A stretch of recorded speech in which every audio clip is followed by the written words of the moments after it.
जय बद्र विशाल। सज्जनों, स्वागत है आप सभी का मेरी नई वीडियो पे। उससे पहले यदि अभी तक आपने मेरे इस चैनल को सब्सक्राइब नहीं किया अथवा आप पहली बार मेरे इस चैनल पे हैं, शीघ्र ही चैनल को सब्सक्राइब कीजिए एवं मेरी प्रत्येक नई वीडियो को सबसे पहले देखने का सौभाग्य प्राप्त कीजिए। तो सज्जनों, आज हम आपको कथा सुनाएंगे उत्पन्ना एकादशी की। शुरू करते हैं आज की नई वीडियो। सूत जी कहने लगे, ऋषियों, इस व्रत का वृत्तांत और उत्पत्ति प्राचीन काल में भगवान श्री कृष्ण ने अपने परम भक्त युधिष्ठिर से कही थी, वही मैं तुमसे कहता हूँ। एक समय युधिष्ठिर ने भगवान श्री कृष्ण से पूछा कि एकादशी व्रत किस विधि से किया जाता है और उसका क्या फल प्राप्त होता है। उपवास के दिन जो क्रिया की जाती है आप कृपा करके मुझसे कहिए। यहाँ वचन सुनकर भगवान श्री कृष्ण कहने लगे, है युधिष्ठिर, मैं तुमसे एकादशी के व्रत का महात्म्य कहता हूँ, सुनो। सर्वप्रथम हेमंत ऋतु में मार्गशीर्ष कृष्ण पक्ष एकादशी से इस व्रत को प्रारंभ किया जाता है और दशमी को सायंकाल भोजन के बाद अच्छी प्रकार से दातुन करें ताकि अन्न का अंश मुंह में न रह जाए। रात्रि को भोजन कदापि न करें, न अधिक बोले। एकादशी के दिन प्रातः काल 4 बजकर उठकर सबसे पहले व्रत का संकल्प करें। इसके पश्चात शौच आदि से निर्वृत्त होकर शुद्ध जल से स्नान करें। व्रत करने वाला चोर, पाखंडी, परस्त्रीगामी, निंदक, निमित्तभाषी तथा किसी भी प्रकार के पापी से बात ना करें। स्नान के पश्चात धूप, दीप, नैवेद्य आदि 16 चीजों से भगवान का पूजन करें और रात को दीपदान अवश्य करें। रात्रि में सोना या प्रसंग नहीं करना चाहिए। सारी रात हो सके तो भजन कीर्तन आदि करना चाहिए और जो कुछ पहले जाने अनजाने में पाप हो गए हो उनकी क्षमा याचना करनी चाहिए। धर्मात्मा पुरुषों को कृष्ण और शुक्ल पक्ष दोनों की एकादशियों को समान रूप में समझना चाहिए। जो मनुष्य अभी जो मैंने विधि बताई है उसके अनुसार एकादशी का व्रत करते हैं, उन्हें शंखोदार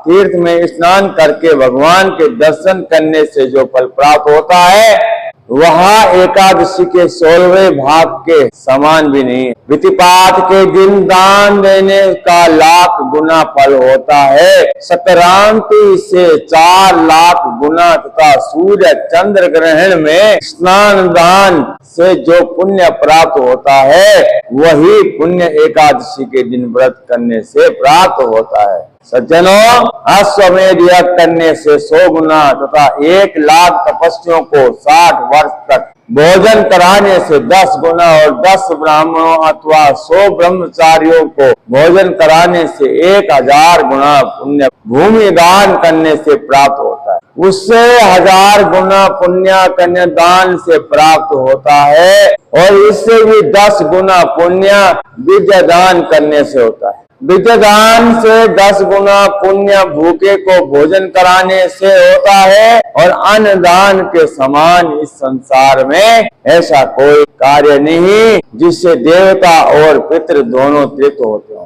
परंतु एकादशी के व्रत का पुण्य सबसे अधिक होता है। 1000 यज्ञों से भी अधिक इसका पुण्य फल प्राप्त होता है और इस व्रत का प्रभाव देवताओं को भी दुर्लभ है। रात्रि को भोजन करने वाले को उपवास का आधा फल प्राप्त होता है और दिन में 1 बार भोजन करने वाले को भी आधा ही फल प्राप्त होता है। जबकि निर्जल व्रत रखने वाले का महात्म्य तो देवता भी वर्णन नहीं कर सकते। युधिष्ठिर कहने लगे, है भगवान, आपने 1000 यज्ञ और लाख गौ दान को भी एकादशी व्रत के बराबर नहीं बताया। सो यह तिथि सब तिथियों से उत्तम कैसे हुई, बताइए। तो भगवान कहते हैं, हे युधिष्ठिर, सत्य युग में मुर नाम का एक दैत्य हुआ।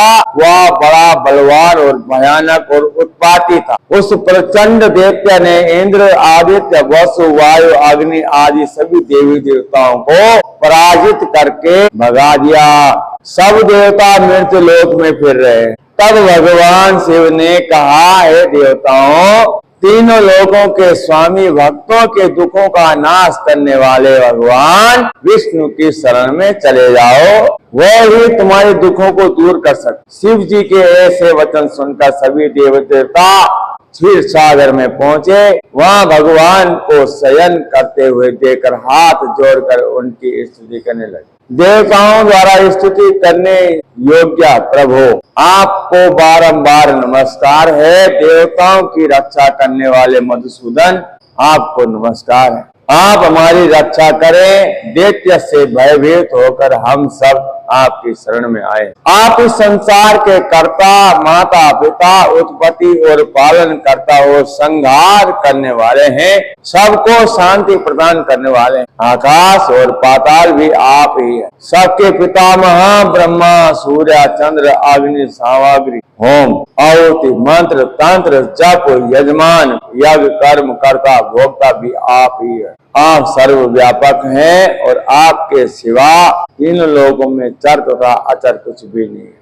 तो हे भगवान, दैत्यों ने हमको जीतकर स्वर्ग से भ्रष्ट कर दिया है और हम सब देवता इधर उधर भागे भागे फिर रहे हैं। आप उन दैत्यों से हम सब की रक्षा करें। इंद्र के ऐसे वचन सुनकर भगवान विष्णु कहने लगे, हे इंद्रदेव, ऐसा मायावी दैत्य कौन है जिसने सब देवताओं को जीत लिया है? उसका नाम क्या है? उसमें कितना बल है और किसके आश्रय में है तथा उसका स्थान कहाँ है?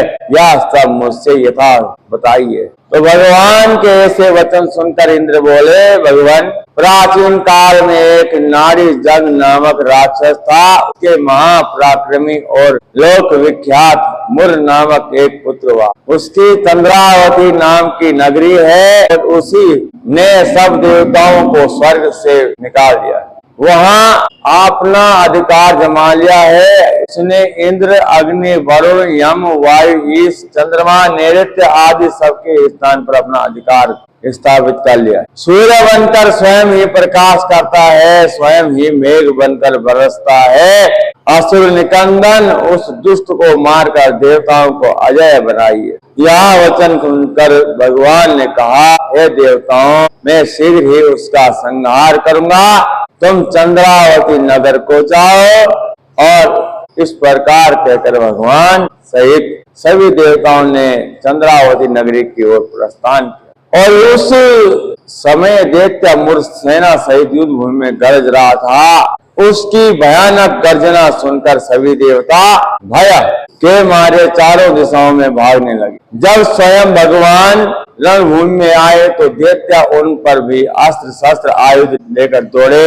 भगवान ने उन्हें सर्प के समान अपने बाणों से बीन डाला। बहुत से दैत्य मारे गए, केवल मुर बचा रहा। वह अविचल भाव से भगवान के साथ युद्ध करता रहा और भगवान जो भी तीक्ष्ण बाण चलाते वह उसके लिए फूल के समान बरसे। उसका शरीर छिन्न भिन्न हो गया, किंतु वह लगातार युद्ध करता रहा। दोनों के बीच मल युद्ध भी हुआ। इस प्रकार से 10,000 वर्ष तक उनका युद्ध चलता रहा, किंतु मुर नहीं मरा। थक हार कर भगवान बद्रिकाश्रम, जिसे आज जो है गढ़वाल नाम से जानते हैं, बद्रीनाथ जी के धाम में चले गए। वहाँ हेमवती नामक सुंदर गुफा थी। उसमें विश्राम करने के लिए भगवान उसके अंदर प्रवेश कर गए। और यह गुफा 12 योजन लंबी और उसका एक ही द्वार था। भगवान वहाँ योग निद्रा की गोद में सो। मुर भी पीछे पीछे आ गया और भगवान को सोया देखकर मारने को उद्यत हुआ था कि तभी भगवान के शरीर में उज्जवल कांतिमय रूप वाली देवी प्रकट हुई। और देवी ने राक्षस मुर को ललकारा, युद्ध किया और उसे तत्काल मौत के घाट उतार दिया। श्री हरि जब योग निद्रा की गोद से उठे तो सब बातों को जानकर उस देवी से कहा कि आपका जन्म एकादशी के दिन हुआ है, अतः आप उत्पन्ना एकादशी के नाम से पूजित होंगे। आपके भक्त वही होंगे जो मेरे भक्त होंगे। तो सज्जनों, मुझे आशा है कि आपको उत्पन्ना एकादशी की ये कथा अच्छी लगी होगी और यदि अच्छी लगी होगी तो लाइक करना मत भूलना, साथ ही इस कथा को सभी विष्णु भक्तों तक शेयर करें ताकि उनको भी जो है कथा सुनने को प्राप्त हो। और यदि अभी तक आपने मेरे इस चैनल को सब्सक्राइब नहीं किया तो बिना देरी किए चैनल को शीघ्र ही सब्सक्राइब कीजिए एवं बेल आइकन का बटन अवश्य दबाइए। उससे क्या होता है कि मैं जब भी कोई नई वीडियो अपलोड करता हूं शीघ्र ही आपके मोबाइल स्क्रीन पे नोटिफिकेशन प्राप्त हो जाता है और आपको मेरी प्रत्येक नई वीडियो को सबसे पहले देखने का सौभाग्य प्राप्त। सज्जनों, मिलेंगे शीघ्र ही ऐसी नई वीडियो के साथ में। बने रहे मेरे साथ मेरे इस चैनल में। तब तक के लिए जय सिया राम, जय बद्री विशाल। आपने संपूर्ण कथा सुनी है उसके लिए मैं आपका बहुत बहुत आभारी व धन्यवाद। माँ भगवती एकादशी और भगवान विष्णु आपकी कामना पूर्ण करें।